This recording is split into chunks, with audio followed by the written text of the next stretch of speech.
हिंदी की ऑनलाइन कक्षा में आप सभी का पुनः एक बार स्वागत करती हूँ। आइए आज हम लोग अध्ययन करते हैं स्ववृत्त के बारे में, जो कि हिंदी व्याकरण से एक बहुत ही महत्वपूर्ण अंश है और जो रचना लेखन में कक्षा 10वीं वर्ग के लिए बहुत ही इम्पोर्टेंट है। जैक बोर्ड में ये प्रश्न आने वाला है, इसीलिए बच्चों इसे आप लोग ध्यानपूर्वक अभ्यास करेंगे। स्ववृत्त किसे कहते हैं? स्ववृत्त का अर्थ होता है बायोडाटा या रिज्यूम।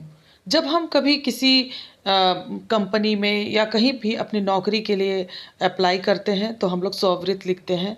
तो यहाँ पर स्ववृत्त होता है कि किसी भी व्यक्ति का संक्षिप्त विवरण, वह अपने जीवन के बारे में, अपने व्यक्तिगत जानकारी को, अपने शैक्षणिक योग्यताओं को, अपने अंक प्रतिशत को, अपने कार्य अनुभव को और अपने जीवन से जुड़े हुए महत्वपूर्ण पहलुओं को इसमें अंकित करता है और इसे अंग्रेजी में बायोडाटा भी कहते हैं।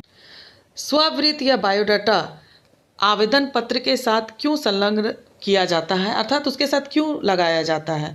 क्योंकि ये जिसकी भी नियुक्ति लोग करते हैं उस उम्मीदवार के प्रति एक अच्छी और सकारात्मक धारणा उत्पन्न होती है। नौकरी में सफलता के लिए योग्यता और व्यक्ति के साथ साथ स्ववृत्त निर्माण की कला में निपुणता भी आवश्यक है। स्ववृत्त में किसी विशेष प्रयोजन को ध्यान में रखकर सिलसिलेवार ढंग से सूचनाएं संकलित की जाती हैं। अर्थात स्ववृत्त में जो व्यक्ति विशेष होते हैं वो अपने जीवन के व्यक्तिगत और पर्सनल डिटेल्स को वहाँ पर एक साथ अंकित करते हैं, जिससे हमें उनकी जानकारी प्राप्त होती है। स्ववृत्त का आकार अति संक्षिप्त अथवा ज़रूरत से ज़्यादा लंबा नहीं होना चाहिए। स्ववृत्त साफ सुथरे ढंग से लिखा हुआ होना चाहिए और कंप्यूटर से टाइप किया हुआ होना चाहिए। और स्ववृत्त में सूचनाओं को हम लोग अनुशासित क्रम में लिखना चाहिए तथा व्यक्ति परिचय, शैक्षणिक योग्यता, अनुभव, प्रशिक्षण, उपलब्धियां, कार्योत्तर गतिविधियां इत्यादि को वहां पर अंकित करना चाहिए। परिचय में नाम, जन्मतिथि, उम्र, पत्र व्यवहार का पता, टेलीफोन नंबर, ईमेल इत्यादि लिखना चाहिए। शैक्षणिक योग्यता में विद्यालय का नाम, बोर्ड या विश्वविद्यालय का नाम, परीक्षा का वर्ष, प्राप्तांक, प्रतिशत तथा श्रेणी का उल्लेख करना आवश्यक है। कार्योत्तर गतिविधियों का उल्लेख अन्य उम्मीदवारों से अलग पहचान दिलाने में समर्थ होता है। अर्थात अगर कोई अन्य गतिविधियां हैं जो कि व्यक्ति की उपलब्धियों को बढ़ा देता है तो इसमें ज़्यादा मतलब चांसेस होते हैं कि कोई भी व्यक्ति उम्मीदवारी में खरा उतरता है, उसे जल्दी ही नौकरी इत्यादि में सेलेक्ट किया जाता है। स्ववृत्त में विज्ञापन में वर्णित योग्यताओं और आवश्यकताओं को ध्यान में रखते हुए थोड़ा बहुत परिवर्तन किया जा सकता है।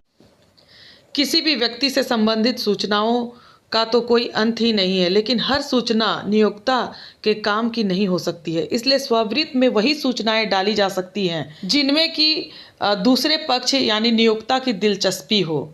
स्ववृत्त में अलंकारिक भाषा की गुंजाइश नहीं है, इसलिए इसकी शैली सरल, सीधी, सटीक और साफ होनी चाहिए ताकि पढ़ने वाले को सारी बातें एक ही नज़र में स्पष्ट हो जाएं और अर्थ निकालने के लिए दिमाग पर जोर ना डालना पड़े। अर्थात बातें स्पष्ट और क्लियर रूप से होनी चाहिए। यह भी ध्यान रखना चाहिए कि स्ववृत्त ना तो ज़रूरत से अधिक लंबा हो और ना ही अधिक छोटा हो। अगर बहुत ही संक्षिप्त हुआ तो इसमें अनेक जरूरी चीज़ें आने से रह जाएंगी। दूसरी ओर यदि बहुत लंबा हुआ तो पढ़ने वाला अनेक पहलुओं को नज़रअंदाज कर सकता है।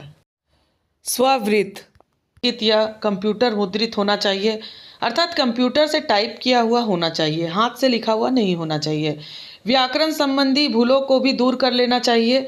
ये बातें छोटी लग सकती हैं मगर उम्मीदवार के प्रति विपरीत धारणा उत्पन्न करती है। नियोक्ता को ऐसा लग सकता है कि उम्मीदवार या तो लापरवाह है या फिर उसकी शिक्षा ठीक ढंग से नहीं हुई है। इसीलिए हम लोगों को ये कोशिश करनी चाहिए कि इसमें हम लोग त्रुटि ना करें, किसी भी प्रकार की गलती ना करें, स्पेलिंग मिस्टेक ना करें। स्ववृत्त निर्माण में निपुणता क्यों आवश्यक है?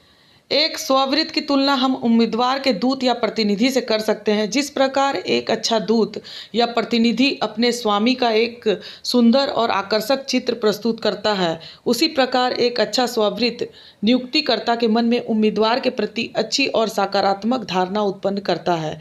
एक अच्छा स्ववृत्त किसी चुंबक की तरह होता है जो नियुक्तिकर्ता को आकर्षित कर लेता है। नौकरी में सफलता के लिए योग्यता और व्यक्ति के साथ साथ स्ववृत्त निर्माण की कला में भी निपुणता की आवश्यकता है। तो बच्चों ये परीक्षा में आने वाला है, तो स्ववृत्त लिखना आप लोगों को आना चाहिए। यहाँ पर मैं एक फॉर्मेट के द्वारा आप लोगों को बता रही हूँ कि स्ववृत्त किस प्रकार से लिखा जाता है, और उसी प्रकार से आप लोग लिखेंगे जो एक सांचे में ढले हुए होते हैं। और किस प्रकार से लिखना है ये आप लोग आगे देखिए। जैसा कि आप लोग यहाँ पर देख सकते हैं कि सबसे पहले हम लोग नाम लिखेंगे, फिर पिता का नाम लिखेंगे, माता का नाम लिखेंगे, जन्म तिथि लिखेंगे, वर्तमान पता, मोबाइल नंबर, ईमेल, भाषाओं का ज्ञान, राष्ट्रीयता, कार्य अनुभव। उसके बाद हम लोग शैक्षणिक योग्यता में लिखेंगे। शैक्षणिक योग्यता में क्रम संख्या, कक्षा, किस वर्ष में उत्तीर्णता का वर्ष है, बोर्ड या विश्वविद्यालय, विषय और प्रतिशत। उसके बाद हम लोग अन्य योग्यताएं लिखेंगे, जैसे कि अन्य संबंधित योग्यताएं, कंप्यूटर में 1 वर्ष का डिप्लोमा, उपलब्धियां जैसे गणतंत्र दिवस पर भाग लेने पर पुरस्कार, और इंटरेस्ट या अभिरुचि जिसे कहते हैं, जैसे संगीत सुनना, पढ़ना इत्यादि। उसके बाद उद्घोषणा कि मैं प्रमाणित करता हूँ या करती हूँ, मेरे द्वारा उपरोक्त सभी सूचनाएं सत्य एवं पूर्ण हैं। उसके बाद नीचे में स्थान लिखना है और दिनांक लिखना है, और हस्ताक्षर में क ख ग करना है।